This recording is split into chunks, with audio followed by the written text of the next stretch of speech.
Before heaven learned how to punish, there was a woman who refused to kneel. Before sin had language, before obedience became virtue, before submission was sanctified, there existed a presence that did not ask permission to exist.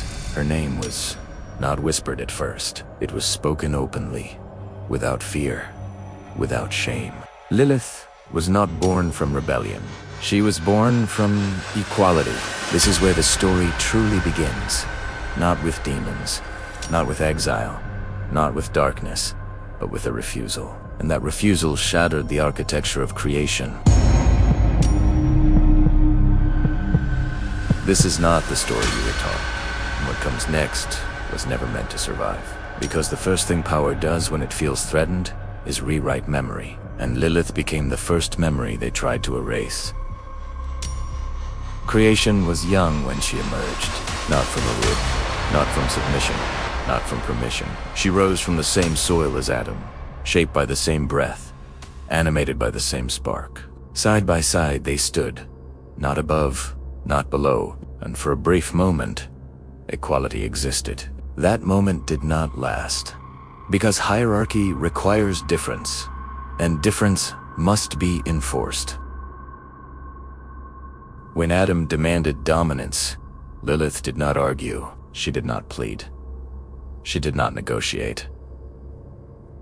She simply refused. This was the first crime, not disobedience, not pride, but refusal. The refusal to collapse inward and become smaller so another could feel larger. And for this, the universe reacted, not with discussion, but with expulsion.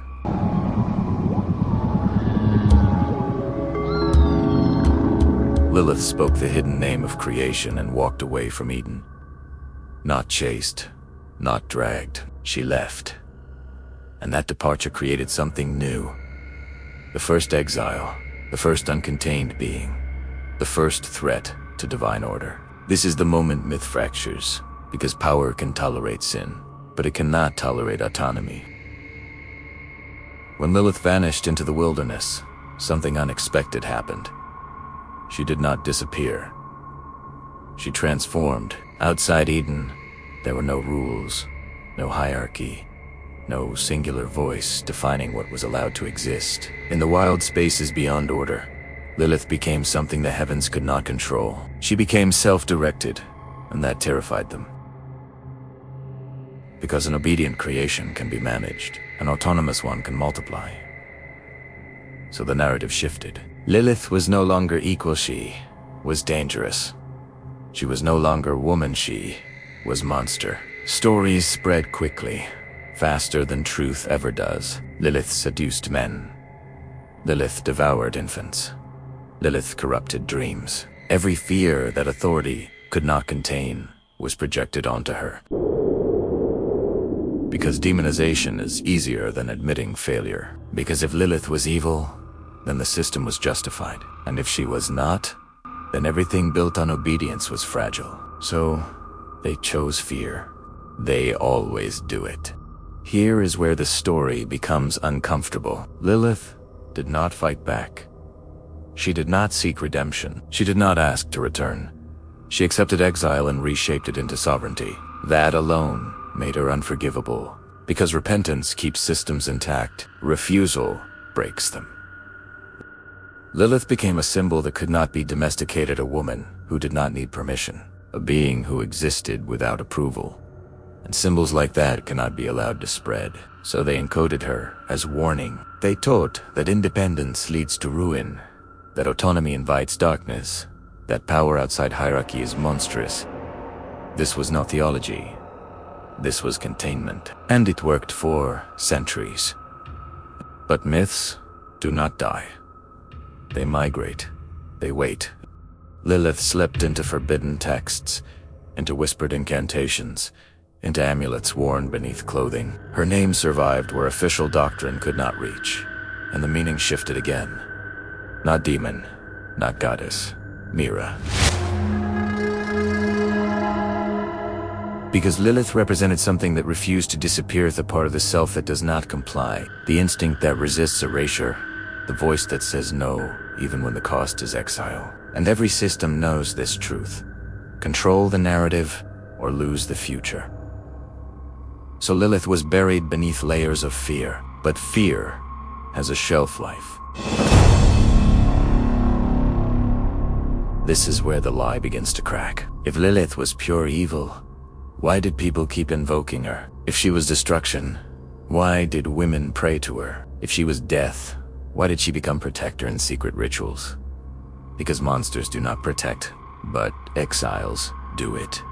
Lilith became guardian of the liminal, protector of the forgotten, witness to the erased. She watched over childbirth not as curse, but as shield. She haunted dreams not to corrupt, but to awaken. She did not steal children. She stood between them in a system that demanded obedience at the cost of selfhood. And this is the truth that was too dangerous to teach openly. Lilith did not reject creation. She rejected domination.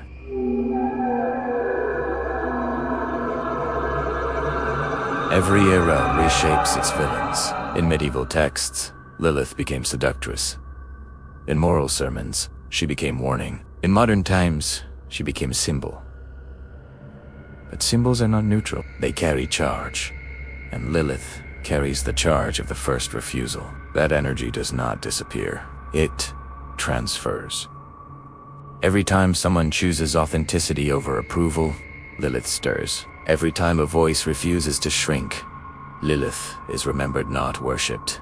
Remembered because memory is resistance. Here is the part that systems never want you to consider. What if Lilith was never meant to be destroyed? What if she was meant to be hidden? Because destruction draws attention, but silence dissolves. If the story of Lilith were widely understood, obedience would weaken. Hierarchy would fracture. People would begin to ask dangerous questions: why equality was framed as chaos, why autonomy was demonized, why refusal was punished more harshly than cruelty. So the myth was buried beneath fear, and fear did its job until now. Because something has changed. People are no longer afraid of exile. They are afraid of erasure, and Lilith speaks directly to that fear, not as savior, but as a reminder that something in you existed before permission was required. That part was never evil. It was inconvenient, and inconvenience is intolerable to power. This is why Lilith returns in every age of collapse. Old systems strain when obedience stops delivering meaning, when people realize submission did not protect them. Lilith resurfaces, not as demon, not as goddess, but as question. What part of yourself did you abandon to belong? What voice did you silence to survive? What truth did you exile so order could remain intact? This is not mythology. This is inheritance. The first exile was not Lilith. It was truth. And truth always finds a way back. Not loudly, not violently, but persistently. Like a name you cannot forget. Like a dream that repeats. Like a refusal that will not quiet. Lilith does not demand worship. She does not offer salvation. She offers recognition. And recognition is dangerous, because once you see the pattern, you cannot unsee it. You realize that obedience was never sacred. It was and the first being to expose that was erased from the story, but not from memory. Lilith still walks the margins in the moments you choose yourself. In the times you refuse to be reduced. In the instant you stop apologizing for existing fully. She is not external. She is the echo of your own autonomy. And that is why she was feared more than any demon. Because demons threaten, but Lilith threatens systems. If this story unsettled you, that is not accident. If it felt familiar, that is not coincidence. If something in you recognized her, that is not corruption. It is remembrance. And remembrance is always the first step toward freedom. If you wish to explore more forbidden histories, buried myths, and the truths that power tried to erase, remain here. Subscribe